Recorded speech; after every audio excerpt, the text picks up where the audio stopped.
নবম দশম শ্রেণী পদার্থবিজ্ঞান অধ্যায় 4 কাজ ক্ষমতা ও শক্তি। তো এই অধ্যায় থেকে বিভব শক্তি এবং গতিশক্তি কিভাবে শর্টকাটে বের করা যায় সেইটা শেখাবো।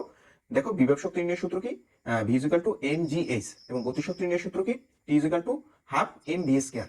এইখানে খেয়াল রাখবা, সেটা হলো উচ্চতা হবে কি নিচ থেকে। যখন বিভব শক্তি নির্ণয় করবো তখন উচ্চতা হবে কি নিচ থেকে, যখন গতিশক্তি নির্ণয় করবো তখন উচ্চতা হবে কি উপর থেকে। এবং গতিশক্তি নির্ণয়ের জন্য এই যে ভি স্কয়ার এর মান বের করার জন্য আলাদা একটা সূত্র মনে রাখবা, সেটা হলো V square is equal to U square plus 2gh। তো বিভব শক্তি যদি আমরা বের করি, বিভব শক্তি নির্ণয় সূত্র কি? mgh। V is equal two mgh। তো এম এর মান কত? এম এর মান হচ্ছে 10 কেজি। তো আমরা এখানে 10 কেজি বসাবো। তারপর জি, জি এর মান কত? জি এর মান 9.8। এবং এইচ, এখানে হয়েছে যে এইচ হইলে মেইন বিষয়। এইচ হয়েছে কি? বিভব শক্তির বেলা উচ্চতা হয় কি থেকে? নিচ থেকে। তার মানে আমরা ডি বিন্দুতে বিভব শক্তি বের করতে আসি। তার মানে এখানে নিচ থেকে ডি বিন্দু কত মিটার উচ্চতা আছে? 20 মিটার। তার মানে এখানে এইচ এর মান কত হইবে? 20।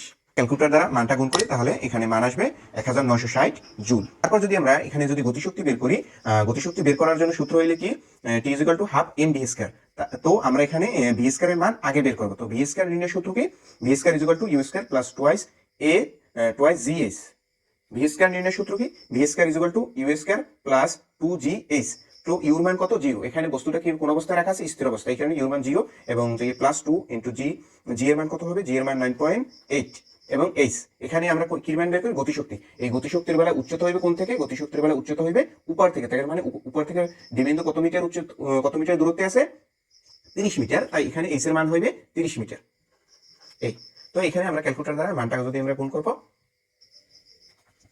গুণ করলে মান আসে কত? 588।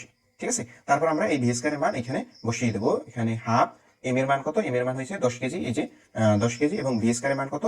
588 বসাবো। তারপর আমরা ক্যালকুলেটর দ্বারা এই মানটা বের করব।